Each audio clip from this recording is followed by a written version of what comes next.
Good morning, everybody. Welcome back to the Mount Tammany Ridge channel. So I'm out here. It's a beautiful Wednesday morning. Got some blue sky, slight breeze, and they're talking upwards of 51, 52 degrees today, I think. And I'm not going to be very upset about that, that's for sure. It'll be nice to be able to work with the garage door open and keep all the dingleberries and smoke and all the fumes and everything well, to a minimum anyway. I don't think I'll ever escape it fully. But so let me get you guys turned around here and I'll show you where we're at today. And I guess maybe I'll give you guys a little bit more of an idea of where it's going. All right, so here's the base plate. Now in the last video I was talking about making a riser to go from the hydraulic tank up to the H-beam. I think I may have also mentioned that the riser is going to be welded to the H-beam. However, I'm going to have holes drilled in here, probably 6 holes, and I'm going to be welding the riser itself to the base plate. However, I'm going to be bolting the riser and base plate as one unit to the hydraulic tank. Reason why I'm doing that is because the material that the hydraulic tank is made of is a thinner sheet steel. Okay, I want to say it's looking like 3/16, somewhere in there, right? So I want to be able to weld on some angle iron, or at least sheet steel bent to a 90. So I'm going to hopefully be going to the steel supplier today and maybe digging through his drops pile and maybe have him bend up some stuff if he doesn't already have it laying around. So I'm going to be welding some probably 1/4 inch angle of some sort to the tank. And I want to be able to set my welder for welding material of the thickness of the tank. Okay, that way I'm less likely to be burning through the hydraulic tank and making a huge mess. So, and then, you know, we'll bolt said riser on. And I think that's just a better way to go for this application. Now, I can't say that this would be like a roadworthy, you know, piece of equipment. Just because, you know, using 3 grade 8 bolts, you know, bolted to a tank that's, you know, 3/16 thick sheet steel. I can't say, I mean, other than maybe going up the street here to my neighbor's house, that I would feel very comfortable doing that. It would basically be a trailer queen. Now, if I were to, you know, build another splitter, I would go about all this as far as the running gear, you know, like, you know, the axle and how I would do all that. I would do that very different. I wouldn't go about, you know, mounting it that way. Just because of those reasons, right? I want to make sure that if I were to ever build one again, that I could actually tow it down the road at a reasonable speed with, you know, plenty of safety in mind. But again, this is just the MTR, the beginning of the MTR, you know, machine fabrication, you know, projects that I might have coming up, you know, just mainly for my wood yard and things like that. So I don't really intend to bring this very far. However, there is one place I do have in mind, but I'll just have to see how far I get. If I can get this machine completed in paint, I think I might bring it somewhere with me this year. And if you guys can take a guess as to where I might bring it, leave a comment down below. Let me know what you think, because I think it would be pretty neat. It's definitely not gonna definitely not going to stack up much in comparison to what's going to be there as far as other equipment.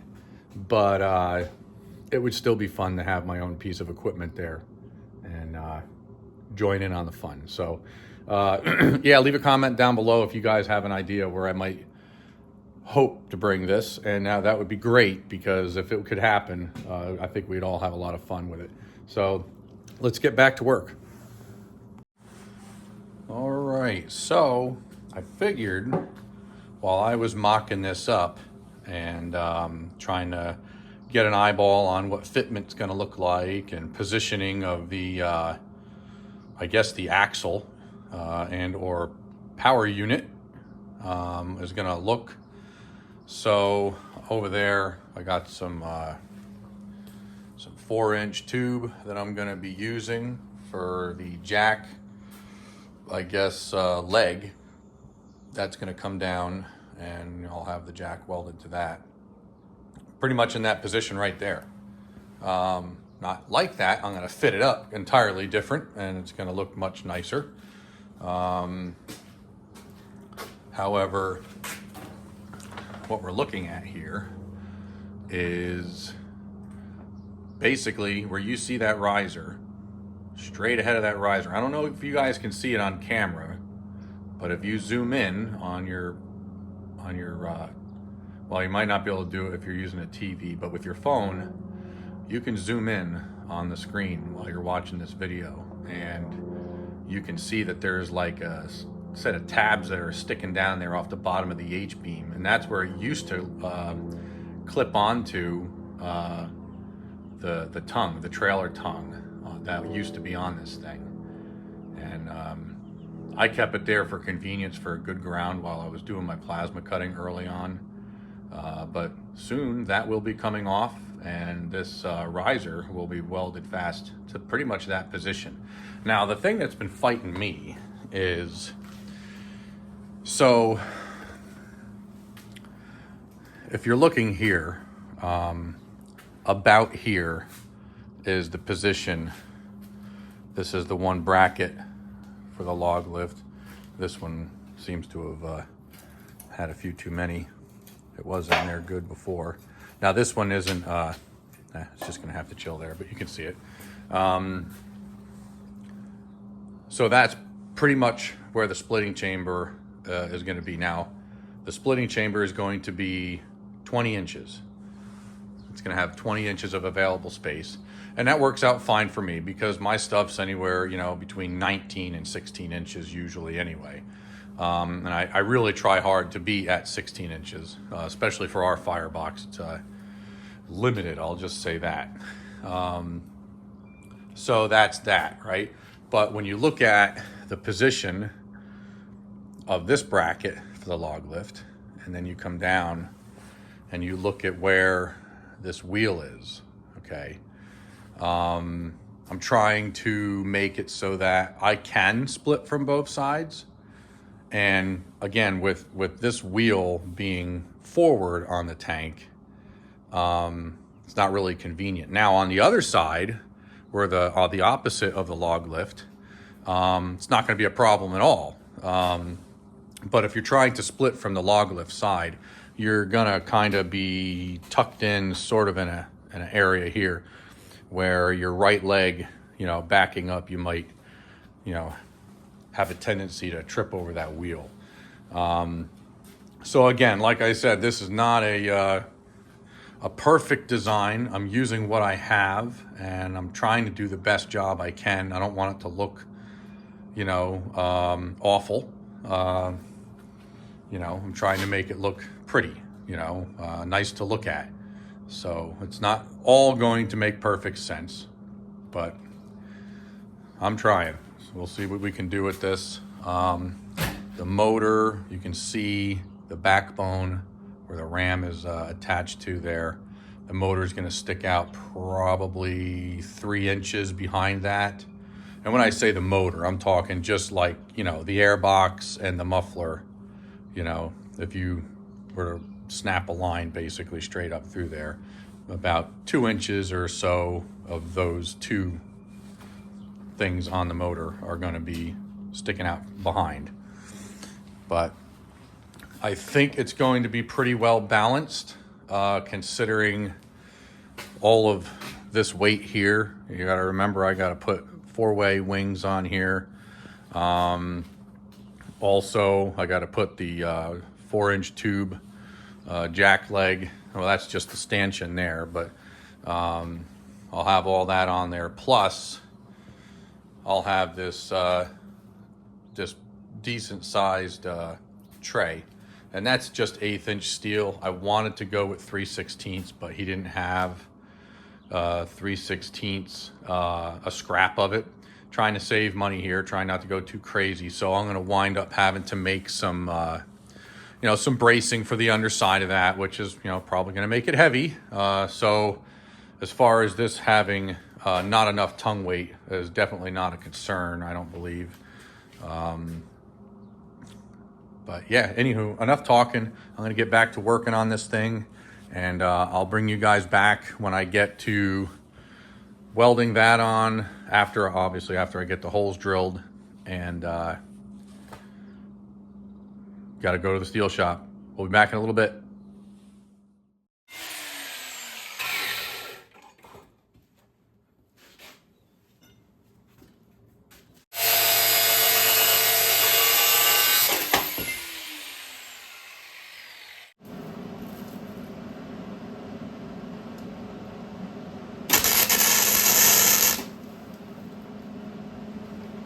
Whoops. Flashy. Forgot to turn it off a grind. That was genius.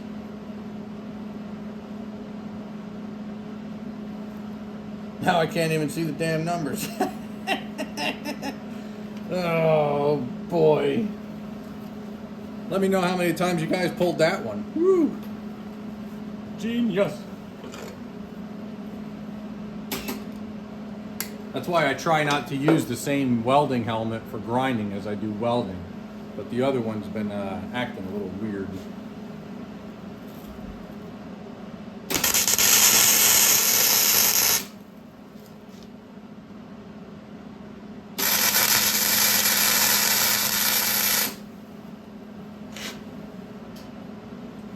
So I'm just tack welding these angle iron pieces to the base plate here.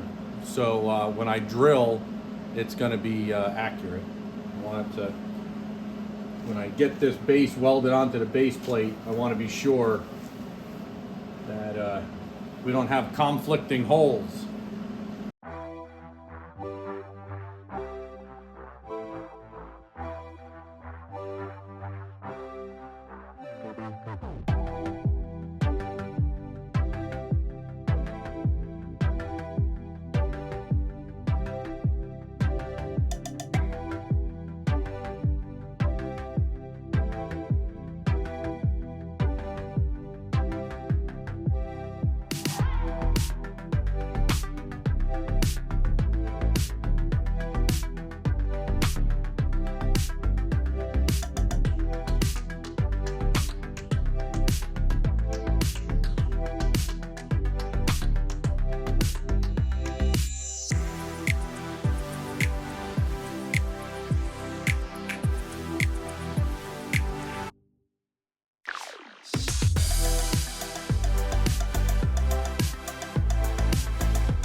All right, well, so to any of you watching my channel,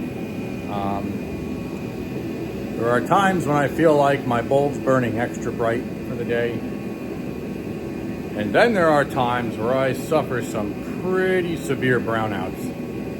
So I'm sure you can hear that in the background. We've got the torpedo heater out there. And it appears to be that I'm trying to heat the neighborhood on a 50-degree day, no less. However, well, it's burning off some hydraulic fluid. And no, I'm not using hydraulic fluid to heat. That would not work very well. However, I had a severe brownout moment here.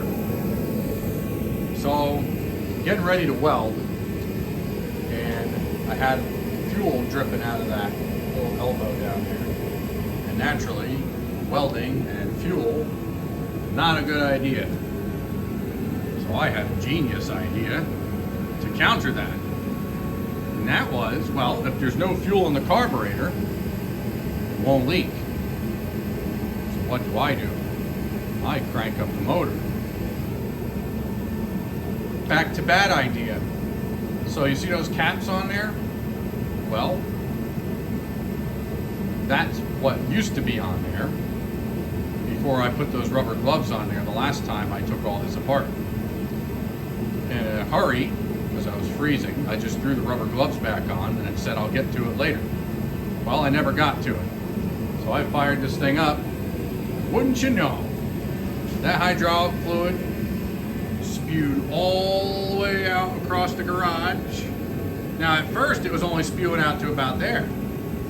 So in haste, tripping over a few things, fumbling around with the pull start, I tried to reach for the kill switch, and I accidentally with my pinky hooked the throttle. And it throttled up. So we got hosed. We got hosed real good. I got to clean up the back door, got the toolbox wiped down a little bit. And I wanted to bring you in right after. I probably should have had the camera rolling, but of course you know how that goes. But I probably would have brought you in a little earlier, but the only thing I could think of after that whole fiasco and getting that thing shut off was hide the evidence.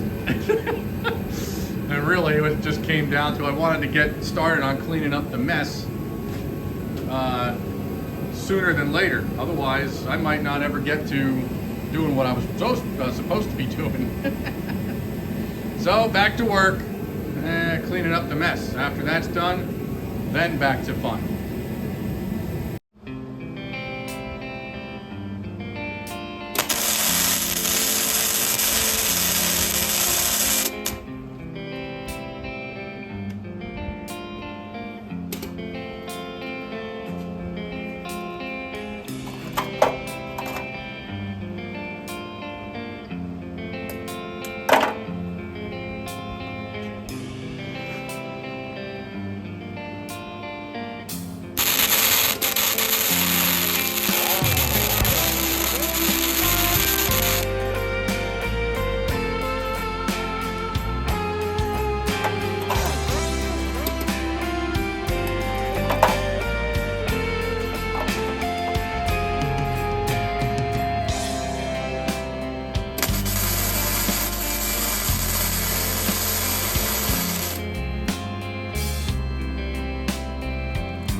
everybody. Here it is. On its own wheels. The whole part of me struggling to get this thing from the horses to that. I had it on record. I don't know who's doing it, but somebody keeps calling my phone from PA. I'm pretty sure it's a scammer. And I've had it happen probably 15 times today where they call while I'm in the middle of recording and the phone just stops recording. So I don't know what the deal is with that. I get text messages from my wife all the time. And it never cancels it, but I guess phone calls, it's a different story. So here it is. I'm gonna get this all tightened up.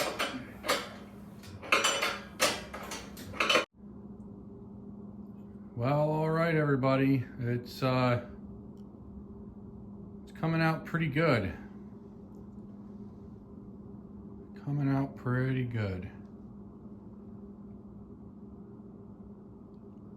It's got about a 36-inch height on the H-beam, so that way your working height is nice and comfortable, not really hunched over. You're kind of working right at waist height. It's almost like countertop height, I guess you could call it. So, yeah, I'm really happy with these results so far. So the next step, just to make this easier for storing for the time, for the duration of this build, the next thing I'm going to start on is going to be the jack leg up front. Now you can see the backbone right behind the splitting wedge. So right directly underneath that backbone is where that 4x4 tube is going to be welded in. And I'm going to fit it, properly. So that it, surrounds both sides of the backbone there. And it's going to come down, I don't know, probably 18 inches or could be 12 inches. It really depends on, the height of that jack leg. I only want to have to crank up that jack leg maybe, I don't know, 3 or 4 inches to get it off the hitch of the whatever it is it's going to pull this thing around, and then be able to swivel the leg up in its stow position. So I'm going to come down as much as I can without making it look stupid, and we'll see where this goes. I actually when I put this thing on the power unit where the tank is and everything, without the wedge in there and everything else, the cylinder and the push plate, it was really light in the front end over on the splitting wedge side. And I'm thinking, gee, maybe I should have welded that what do you call it, that 6-inch tube further back on that H-beam. And once I was like, well, let's not get ahead of ourselves here, let's start throwing some of this stuff on. And sure enough, as soon as I put that wedge in the front end, just that alone, without the pusher plate, it made a tremendous difference. So the weight started to very quickly shift, toward the jack stand side, so I can get some tongue weight on this thing. And as I put the cylinder on and the push plate, it even more evened itself out. So it's actually real nice. Give me a second and I'll demonstrate what it feels like, or what it looks like to pick it up.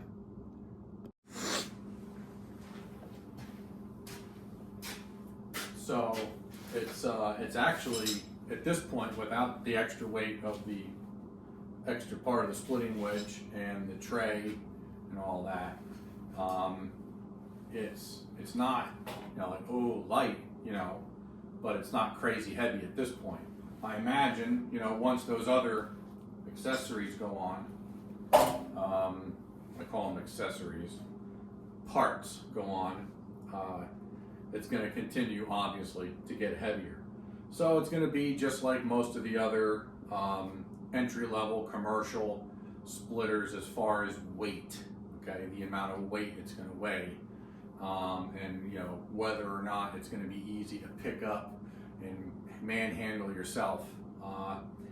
I don't know that it's going to be any better or as good as far as being balanced out, but I mean, really, it's not a tremendous amount of effort to pick that up. So yeah, pretty happy with that. Now I guess clean up the rest of my mess after getting hosed earlier. Looks like the floor is drying up pretty good with the kitty litter and all that stuff. So here we go. Now it's time to clean up, get this thing moved over. It'll be nice to be able to roll it out and work on it, rather than, having to shimmy it across on the 2 horses. So this is nice. Well, so I'm really trying hard to not make all of these videos so long. Sometimes it's really difficult. There's some folks who want to see all the details and hear all the details, and then there's some folks who just, would rather just kind of fast forward to all the highlights, which is totally fine. It's totally fine. I'm just happy that you guys are enjoying the content. And what I got going on here, it's a whole lot of fun, and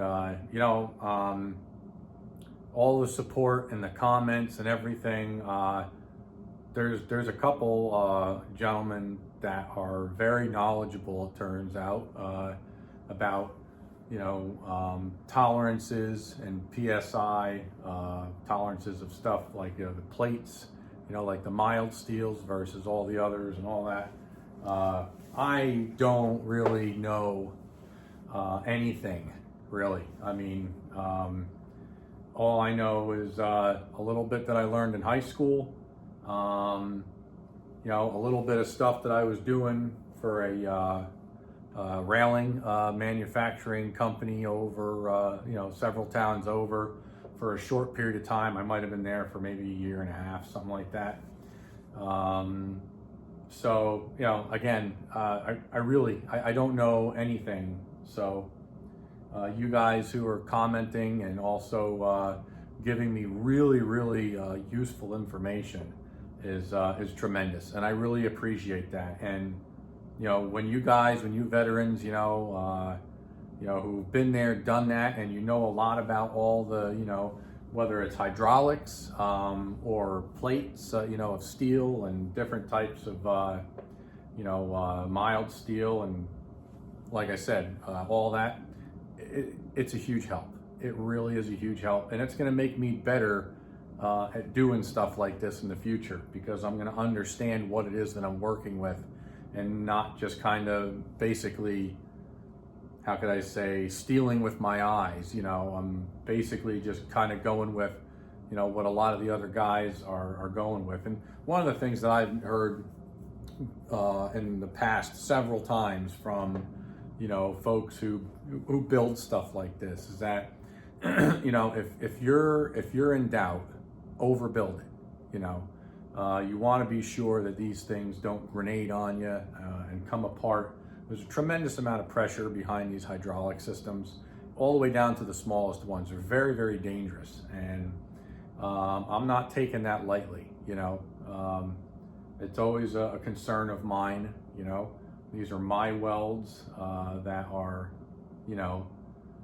getting put to the test here, and hoping that before I, let anybody operate this thing, I'm gonna have plenty of wood put through it. I'm gonna put some pretty gnarly stuff through it, and see what it does.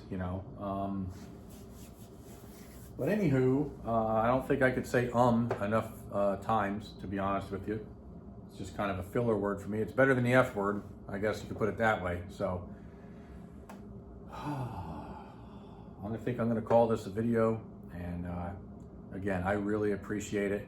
I think up in the next coming video, I'm gonna take the time and sit down and kind of rattle off some of the names who have been coming in and out of the channel, and supporting me with this build. And you guys are, you're keeping me motivated. When you guys comment and it motivates me to keep on going and know that I'm not wasting my time putting this all on camera for you folks. So if you like the content you see here on the Mount Tammany Ridge channel, feel free to hit that subscribe button. It doesn't cost you a thing. Thumbs up and comment down below. It all helps the algorithm know I'm even here. So you guys have a good night, and I'll see you on the next video.